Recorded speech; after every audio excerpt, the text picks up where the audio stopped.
விளையாடிகிட்டே இருக்கு மொபைலில். பேசணும், நிறைய ஒக்கபுலரி சொல்லித்தரணும், டெவலப் பண்ணணும். முன்னாடி நம்மளாம் என்ன சொல்லின்னு இருந்தோம், இன்னைக்கு அதுக்கு என்ன மருவி என்ன பேர் வந்திருக்கு, இல்லை அது எப்படி உபயோகப்படுத்துகிறோம்னு சொல்லணும்.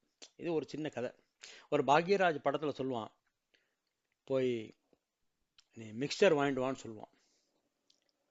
அவன் வந்து வெறும் காராபூந்தி வாங்கிட்டு வருவான். ஸோ அந்த பையனுக்கு வந்து காராபூந்தினாலும் என்னன்னு தெரியல, மிக்சர்னாலும் என்னன்னு தெரியல.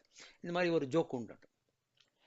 இது நாங்கள் சின்ன குழந்தைகளா இருந்தபோது வீட்டில் கதை சொல்லுவாள். இத்தனைக்கு கல்யாணம் ஆச்சு, ஆனால் பொண்டாட்டி வீட்டுக்கே போகல ரொம்ப நாளாக. என்ன எப்போ பார்த்தாலும் business, busy busy busy busy. ஒரு நாளைக்கு எதேச்சியாக அந்த மாமனார் ஊரில் ஒரு வேலை இருந்தது, போயிருக்கான். அப்படியே மாமியார் வீட்டுக்கு போயிருக்கான். முதல்ல மாப்பிள்ளை வந்திருக்கான், நல்ல பயங்கர கவனிப்பு. இந்தியில் சொல்லுவா இல்லையா, சப்பன் போக், அந்த மாதிரி கவனிப்பு அவனுக்கு. அது பிள்ளையார் சதுர்த்தி வந்த